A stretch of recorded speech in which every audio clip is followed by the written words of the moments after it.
चर्चा सुरू झाली, याला काय म्हणते? या संदर्भामध्ये आज पवार साहेबांचं सकाळी जे काही त्यांनी मीडियाला सांगितलं ते तुम्ही बघितलं. ह्या सगळ्या तथ्यहीन गोष्टी आहेत असं सांगितलं. त्याच्या संदर्भामध्ये आता आमचे वरिष्ठ नेत्यांनी पण सांगितलेलं आहे, मी पण सांगितलेलं आहे. मी आज सांगतो, इथं काही आमदार आहेत त्यांना विचारा खाजगीत की कुणाची सही घेतली का. एकाची कुणाची सही घेतली नाही. सही घेण्याचं कारणच नाही ना. जो काही निर्णय त्या बाबतीमध्ये उद्याच्याला पार्टी म्हणून घेतला जाईल तो सगळे मिळून त्या बाबतीमध्ये घेतील. परंतु आता पार्टीनं निर्णय घेतला की महाविकास आघाडी मजबूत करण्याचा आणि सभाही ठरलेल्या आहेत. आता 1 मेला आपल्या BKC सभा आहे. उलट आहो त्या सभेच्या करता काही काही वेळेस परवानग्या द्यायला चालढकल करतात. असं करू नये. सरकार त्यांचं असेल, सरकार आणखीन उद्या कुणाचं येईल, पण कुणीच कुणाला संविधानाने जो अधिकार दिलेला आहे, कायद्याने घटनेने दिलेला आहे त्याचा आदर केला पाहिजे. प्रत्येकाला आपलं आपलं म्हणणं मांडण्याच्या करता हे केले जागा दिली पाहिजे.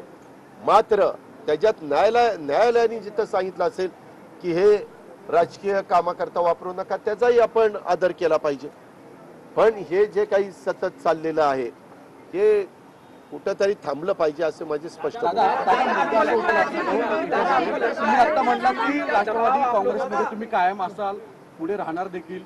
चर्चा अशी राहते किंवा राजकीय वर्तुळात गेल्या काही दिवसांमध्ये वारंवार गॉसिप असं आहे की राष्ट्रवादी काँग्रेस हा शिंदे फडणवीस सरकारला, भाजपा सरकारला पाठिंबा देईल. असं कोण म्हणलं? नाही, ही जी वर्तुळातली चर्चा एक मिनिट, कोणी चर्चा केली? गॉसिप सुरू आहे म्हणून गॉसिप तुम्हीच लोक करता ना. मी कुणाला सांगितलं? राष्ट्रवादीच्या कुठल्या जबाबदार माणसांनी सांगितलं? सांगा ना मला. नाही, हे तुम्ही स्पष्ट सांगता का की भविष्यामध्ये या संदर्भामध्ये मी आपल्याला स्पष्टपणे सांगतो, राष्ट्रवादी काँग्रेस पक्षाची स्थापना स्वाभिमानातनं त्या ठिकाणी झालेली आहे. 99 साली 10 जूनला शिवाजी पार्कला. तेव्हापासून आम्ही सगळेच जण काम करत आलेलो आहे. आजपर्यंत आम्ही काम करतोय, उद्या पण काम करत राहणार. जोपर्यंत आमच्या जीवात जीव आहे तोपर्यंत आम्ही काम करत राहणार. जोपर्यंत आमचा जीवात जीव आहे तोपर्यंत आम्ही पक्षाचं काम करत एकानी बोला रे, एकानी बोला ना. हमारे बाबा मराठी होते थांबा ना. मला काय माहिती, माझं एवढं प्रेम का होतो चाललंय तेच मला काही कळेना. मी आपल्याला सांगतो की नेहमीच वेगवेगळ्या चौकशी करणाऱ्या ज्या यंत्रणा आहेत त्यांना त्यांचा अधिकार त्या ठिकाणी मिळालेलाच आहे.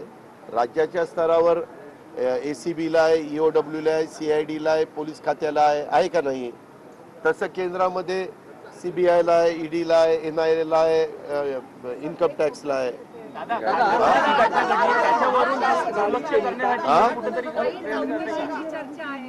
नाही, चौकशी तर पहिल्यापासूनच चाललेल्या आहेत ना. ते काय आज चाललेले आहेत का? चौकशी 1 मिनिट, MSC बँकेची चौकशी केव्हापासून चाललेली आहे? वेगवेगळ्या चौकशा त्या ठिकाणी चाललेल्या आहेत. चौकशी केल्यानंतर ते प्रश्नावली विचारतात, प्रश्नावर प्रश्न देतात, त्याला आम्ही उत्तरं देतो. त्या संदर्भात आम्ही आमचं नागरिक म्हणून जे काम करायचं असतं ते करतो. आता परवा केजरीवालांची पण चौकशी CBIने मला वाटतं 8-9 तास केली. राज्याचे मुख्यमंत्री जरी असले तरी त्यांना चौकशी यंत्रणेच्या पुढे जावंच लागतं. चौकशीला उत्तरं द्यावीच लागतात. ती आपल्या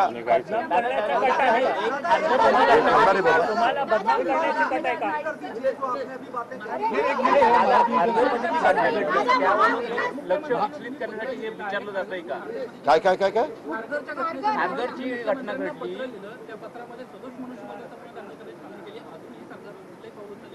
आम्ही आमची मागणी केलेली आहे. त्या संदर्भामध्ये निष्पाप लोक मृत्युमुखी पडली. कार्यक्रम एवढा मोठा त्या बाबतीमध्ये होता. उन्हाची तीव्रता जबरदस्त आहे. आता पण आपण कुठल्या उन्हामध्ये बसलोय हे आपण आता लवकर संपूया, नाहीतर आपल्यातलंच 1-2 आडवे होतील. आपल्यालाच कुणाला तरी उष्माघात होईल. उष्माघात झाला तर कुणाला रामरे बाबा जीवाशी खेळण्याचा अधिकार दिलेला नाही. पण माझी आपल्याला पुन्हा पुन्हा विनंती आहे की या संदर्भातल्या ज्या बातम्या पेरल्या जात आहेत, ज्या बातम्या पसरवल्या जात आहेत, ज्या बातम्या त्या ठिकाणी विपर्यास करून दाखवल्या जातात त्याच्यातनं आमच्या जवळचे कार्यकर्ते पण